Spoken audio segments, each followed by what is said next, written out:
Zdravím ťa, sleduješ 9. diel hiphopovej relácie Hiphop Reality, exkluzívne cez nový prehrávač Partymaker TV, takže to budeš vidieť na všetkých weboch, ktoré nás hrajú. Dneska som si zobral ďalší element hiphopu do relácie, je to DJing a to je král všetkých DJov. Zdravím všetkých. Janko, král. Čau, ahoj, nazdar. S Jančím prebereme jeho tvorbu, čo nové chystá a tak ďalej, tak to sleduj. Taká bežná otázka, jak ti prišla tvoja prezývka Janko Král? Keď sme nahrávali, tuším, kvalitný materiál s chaladmi, keď sme boli v štúdiu, tak ja som bol predtým DJ Jano, bol úplne stupidné najhoršie meno. A neviem, nejak Mike Spirit proste toto vymyslel, tak mi to proste príschlo, asi odtedy. Také zhrnám tak pár vetami, že jak si sa dostal k tomu, čo robíš, kedy bol tvoj prvý dotyk s grancami, s hudbou, alebo... Tak v podstate na hudbe som vyrastal furt, od malička som furt niečo proste počúval. A neviem, keď som mal nejakých 13, 14, 15, tak proste som si všimol, že proste nejaký teda DJ existuje a furt som proste chcel mať nejaké grance alebo niečo a mixovať, no samozrejme, že v tej dobe a to, čo to vtedy stálo a nezarábal som nič, tak to bolo veľmi ťažké a dopracoval som sa potom k tomu nejak po strednej škole, som si pozliepal nejakú úplne že prvú zostavu katastrofickú, no a potom nejak som to už časom dával dohromady. No a tá história, jak si sa dostal do Haydna 6 alebo kto ten celý tím dal dokopy? No tak to bolo vlastne tak, že sa vlastne s oteckom my sa poznáme od základnej školy, on bol o ročník nižšie, dokonca on chodil do triedy so Slipom ešte aj z Lúzy, pozdravujem. A tak my sa poznáme fakt, že capardi sme boli a my sme potom spolu skateovali. A neviem, potom nejak neskôr on začal rapovať, ja som proste nejak sa začal trochu venovať tomu DJingu. No a potom som sa nejak zoznámil so Spiritom, s Cigom a vlastne v podstate nech ti nejebe, bol ako keby, ja som to ešte bral, že keby to bol nejaký feat alebo niečo a vlastne tak vznikla 1.6 a ja som vlastne od začiatku tam proste... Máš nejakú vtipnú príhodu z tvojich prvých koncertov? Niečo úplne najviac ujebané, čo si zažil? Či už ľudia, alebo... Ťažko ti takto. Tých situácií, čo sa odohralo, tak to bolo strašne veľa. Tak to ti teraz nevycúcam v nedeľu večer o 8:30. Nečakaj odo mňa nejaké veľké výkony. Okay. Máš za sebou kopu spoluprác, robil si s Barským. Máš nejakú robotu, za ktorou si stojíš, na ktorú si hrdý? Že toto je... Tak v prvom rade strašne veľa ľudí si myslí, že ja produkujem beaty, ja som v živote nevyprodukoval ani jeden beat a proste milujem, keď mi nejaký 13-ročný capar na Facebooku napíše, že tak určite beaty sú najlepšie beaty, aké v živote počul a že či mu nejaké nepredám, pritom tam sú proste hudby cez Tupaka a neviem hocičo. No neviem, no tak tie tapy, ja si myslím, že tá dvojka si myslím, že je úplne super, dokonca my sme dali ešte vtedy, ja som dal vylisovať z toho, skoro to, že 2000 kusov, proste mi nezostalo z toho asi nejaké 3 kg mám doma a to sú vyslovene asi 1500 sa ešte predalo, takže super. Chystáš sme haslovali po koncertoch, sme to predávali a úplne najlepšie. Chystáš ešte nejaký taký počin? Nemôžem to vylúčiť, ale termín nemôžem povedať. Už som rozmýšľal teraz, že čo, že jak, že s kým a jedno s druhým a lenivé prasa som, to sa musím priznať. A chcel som tak, že keby som tam mal aspoň naozaj že nejaký jeden svoj beat alebo niečo taký, nejaký proste úplne nejaká prúskulová slovočka alebo niečo. Aj sa tomu venuješ? Že snažíš sa aspoň, že sám pre seba, že robí nejaké... Občas do niečoho ťuknem, brnknem, ale hovorím, som spomalený, takže hlavne teraz ešte proste strašne veľa hrávam a kopec svojich vecí, čo riešim mimo hrania a tak ďalej, takže nemôžem sa úplne vyhovoriť, že by som na to vôbec nemal čas, ale aj keď mi ostane nejaký voľný čas, tak proste relaxujem. Teraz vyšiel album aj Otecka, aj Majka Spirita. Pomáhal si nejak na týchto albumoch? Vôbec som nerobil. Chalani, tam je pár scratchov možno a Spirit ešte teda nevyšiel, ten vyjde za pár dní a tak mám ho doma, počul som, je to úplná šľaha ten album a tak napríklad tam sú beaty od Metzgilla a keď tam boli nejaké katy, tak to si Metzgill urobil alebo tak, takže nejak som na to neparticipoval, ale ani som naschvál nechodieval nejak do štúdia to počúvať, ale počkal som až kým to bude celé hotové, tak proste nemám také proste nejaké zmiešané, že som to už x-krát počul, jak sa to robilo a teda. A nakoniec to bolo aj veľmi dobré, že som to takto spravil, lebo v piatok bol u mňa Spirit, donesol mi album, vlastne si ho mohol úplne prvýkrát vypočuť a jemu to strašne pomohlo, lebo sme počúvali, že či niekde nie sú nejaké chyby alebo tak, alebo že to už nemôže počuť, lebo už mal takú hlavu. Takže ja som si na to počkal, keď sa natáčal, nahrával vlastne oný Oteckov album, tak som bol párkrát v štúdiu u Škrupa, ale taký odstup som si k tomu držal, že fakt som chcel, že až keď to bude celé hotové, tak vtedy si to vypočujem. Takže vravíš, že obidva albumy sú super, výborné. Akože aj Oteckov album veľa ľudí scenilo, ktorí vôbec nepočúvajú hip-hop, čo proste som totálne rád. Je to zábavný album a Spiritov som nový, ten som teraz počul a to sú také ďalá niektoré veci, že klobúk bol. Tak to kúpuj kam. Určite. Otecko, Mike Spirit. Máme tu vyhodnotenie súťaže, ktorú som vám dal Milon Diely. Otázka znela, ktorú tanečnú školu sprejovali ľudia z Point 3. Správna odpoveď bola Strines Academy Lacieho Strajka. Ja si teraz vyžrebujem jedného z vás, ktorý získa all-inclusive zájazd na natáčanie hip-hop reality decembrovej časti. A víťazom sa stáva Marek Veselko z Bratislavy. Bracho, vidíme sa v decembri. Samozrejme, tu máme aj novú súťaž na tento diel. Otázka znie, koľko značiek má v ponuke internetový shop na oblečenie motionstyle.sk. Správnu odpoveď mi zašleš na hiphopreality@streetcom.sk. Ja ťa v budúcom dieli vylosujem a získaš túto namakanú bundu Motion Style, rokaverka, štýl, vidíš, krásna, fresh. Takisto aj album, tak určite starší, ale nevadí, tak určite od Janka Kráľa a takisto od môjho brata Fukesa. Takže nezabúdaj správnu odpoveď posielať na hiphopreality@streetcom.sk, bracho. Čau! Živí ťa hudba, alebo máš ešte popri tom nejakú inú robotu? Živí ma hudba v prvom rade.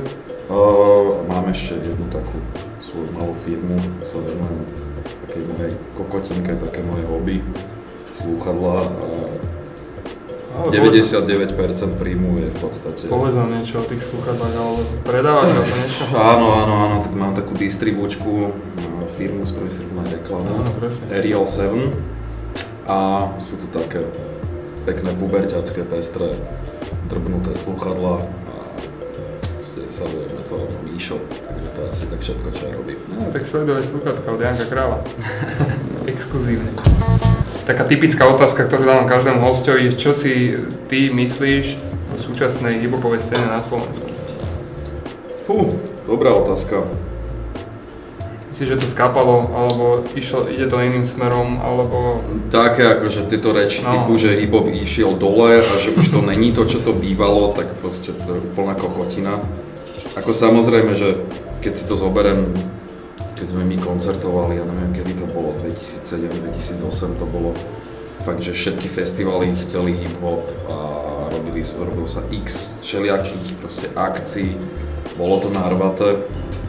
A sme mali proste, že 3 koncerty za týždeň, tak akože taká doba už proste podľa mňa není ani nebude, ale vôbec to není nejaké katastrofické, ako koncertuje sa furt, ja síce bohužiaľ teraz menej koncertujem s chalami, lebo mám strašne veľa svojich hraní, čo ale tiež vlastne chcem nejak akože zatiahnuť ručnú brzdu a chcem viacej dávať koncíky. No ale akože, že by to išlo nejak že dole. Podľa mňa sa to skôr odfiltrovalo od tých sráčiek a zostali tie kvalitné kapely, ktoré hrávajú furt. Bereš aj z niekoho inšpiráciu v tvojej robote, tvojej hudbe, že z Ameriky, alebo sleduješ trendy, čo sa robí vonku? Sledujem všeličo, ako ja už proste nehrám iba, že výlučne hip-hop. Mňa baví proste elektronická hudba a tak, takže strašne taký široký záber a neviem, strašne som sa teraz v poslednej dobe pomotal, všelijaké proste trúskulové albumy skôr sledujem. Tie mainstreamy ma nejak extra nechytajú, takže tak. Čo si myslíš o tom, že teraz vzniká veľa DJov, čo prídu, rozložia si nejakú krabičku a z toho hrajú? Myslíš, že to je ešte ten DJing? Tak podľa mňa je to ten DJing, samozrejme, že majú to dneska už tí DJ totálne jednoduché oproti tomu, aj keď sme my začínali, ale tak ja neviem, napríklad ja som si všimol, že čo sa týka, že pár chalanov, čo hráva v elektronickej hudbe, tak proste majú iba nejakú posratú konzolu, ale fakt, že vedia hrať a ja hlavne aj cením, že výber trackov, keď majú, vieš, takže doba ide dopredu, akože ja nebudem teraz pičovať na Serato alebo toto proste tak, jak, ja neviem, proste zmizli videokazety, všetci máme DVDčka, tak proste nebudem teraz, že ježiš, ale ja musím hrať splatní, lebo to je true, tak to potom by som si mohol fakt, že na videokazetách. Jasne, to len taká otázka, lebo tak veľa ľudí to tak rieši, že či to je ešte ten DJing, alebo sú to len nejaký títo. Je to určite ešte DJing, ale je to ľahšie, samozrejme, je to podstatne ľahšie, môže to robiť fakt už hocikdo. Ale tak ako, neviem, že dosť si myslím, že tí mladí DJ, že by to boli nejaké extra talenty, čest výnimkám, ale väčšinou akože sračky proste. Mali ste teraz koncert prednedávnom v Lofte v Bratislave, čo bol váš po dlhom čase koncert v Bratislave. Hej. Jak to zhodnotíš? Počul som, že bola návštevnosť dosť vysoká. No, jednotka s hviezdičkou, totálne, že úplne som bol prekvapený, lebo Bratislava je teraz taká proste v poslednej dobe, že nevie, že či dojdú ľudia jedno s druhým. No, predsa tí ľudia sú tu už takí presítení a rozmaznaní, ale bolo pokokot ľudí, bolo nejakých 920 plus guest list, proste úplná bomba, super zvuk, promotérovi, ešte sa chcem raz poďakovať, Kamil. A nič, no proste na jednotku. Čo si myslíš o tomto, že proste ľudia už nechodievajú na tie akcie tak, jak kedysi? Čím to je? Ťažko povedať, neviem. Myslíš, že sú rozmaznaní fakt? Že... Neviem, akože tých akcií je strašne veľa každý víkend, takže no fakt už dneska, keď chce človek naplniť klub, tak musí tam mať asi niečo buď kvalitnejšie, alebo to musí mať nejaký nápad, alebo tak. Napríklad tu bol Exhibit a tam bolo 120 ľudí. Gratulujem, to bol určite akože biznis roka. Bola to, som zaradil do najlepšie utajených akcií v Bratislave, ktoré sa odvážili za poslednú dobu. To je odkaz tomu promotérovi, že na budúce lepšia reklama, viac ľudí. Sleduješ rubriku Pomaly hore, mám tu môjho brata z Bratislavy, Fúkes, čau. Rád ťa tu vidím. Fúkes donesol svoj album, ja sa ho spýtam pár vecí, brácho, jak vznikal tento album, aké tam máš spolupráce?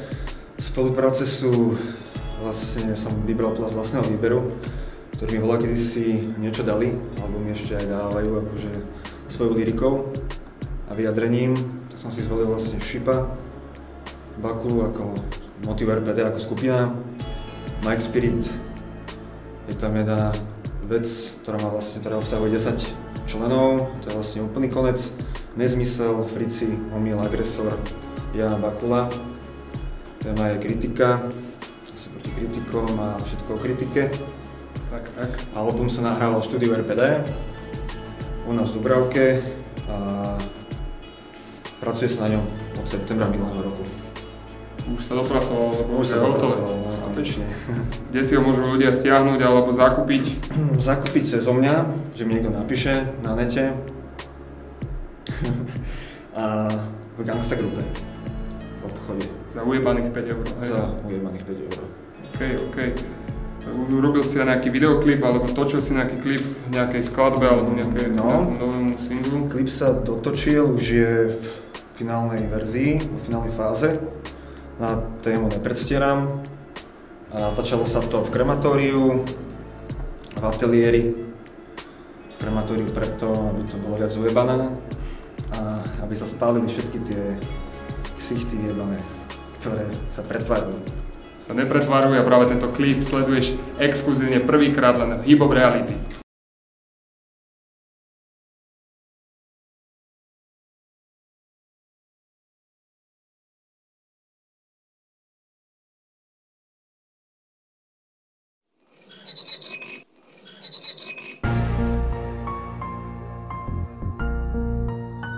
RPD. Aha. Mám na tvári úsmev a od klauna masku. Kto tu niečo nehrá, dajte lepšiu otázku. Predstieram tvár, no nepredstieram lásku. Vnútro ťa prezrádza, navonok dá vrásku. Každá jedna mimika, charakter s ňou vyniká. Není tu žiadna výnimka, každý je za vyníka. Tvár je brana veľká do tvojho denníka. Čím ďalej tým viac čistý prejav zaniká. Nepredstieram chute, idem jak tlčie srdce. Jebať veci nežiaduce, dôvodov mám tucet. Neskrývam pocity, také mám aj konanie. Popalili sa na mne a pocitili sklamanie. Nepredstieram vzťahy, aby ma k sebe brali. Každý sme nejaký, každý máme v sebe dary. Nezmeníš dom, keď nebývaš v ňom. Som taký, aký som a ostatné jebal slong. Nepotrebujem tvoju linku dôvery. Nerešpektujem pohľady do kamery. Predstierané vzťahy, spolupráca hladká. Ukáže sa pravá tvár, keď príde križovatka. Nepotrebujem falošnú podporu. Nerešpektujem ťa, vidíš iba badať závoru. Zámery sú zradné, pocity sú chladné. Na čo sa to všetko hrá, aj takto časom padne. To není čistý, no snažím sa to približiť k minimu. Špatné vlastnosti nemôžeš dať osudu za vinu. Po vykonaní činu ťažko dokázať si nevinu. Je to vlastná chyba hľadať k neistému pokynu. Predrov uprednostňujem prirodzený úsudok. Hlavný zreteľ zamerať na objektívny posudok. Psychický neporiadok, vyplachne ti žalúdok a dôsledok môže vyplynúť jak mentálny úpadok. Prirodzený som, nemám predstieraný záujem. Pevné názory a nepravdy zo seba nelejem. Každá hraná rola je to prázdna padajúca. Na plné plúca som osoba nepredstierajúca. Nepredstieram vkus, nepredstieram apetít. Aj keď život rozdelený mám na viac identít. Pevne stanovený mám rebríček priorít. A keď sa bude chleba lámať, mám pred sebou čistý štít.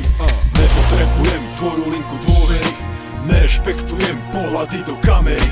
Predstierané vzťahy, spolupráca hladká. Ukáže sa pravá tvár, keď príde križovatka. Nepotrebujem falošnú podporu.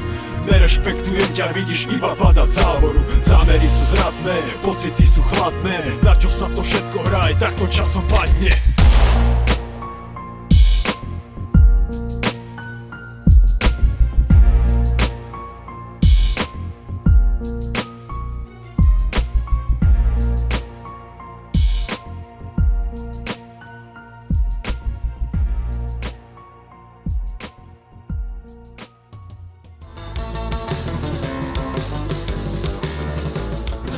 Mám tu 5 rýchlych otázok, ktoré ti dám. Musíš na ne úplne čo najrýchlejšie odpovedať. Si pripravený? Skúsim. Poďme na to. Rožok alebo chleba? Rožok. Král alebo cesnak? Cesnak. Party alebo svadba? Party. Inšpirácia alebo fake? Inšpirácia. MPC alebo PVC? PVC. To boli rýchle otázky. Túto vec dávam každému, čo príde do tejto relácie. Daj odkaz tým, čo sledujú Hip Hop Reality, tým, čo sledujú teba, tvoju tvorbu, tvoje hranie, nejaké tvoje posolstvo.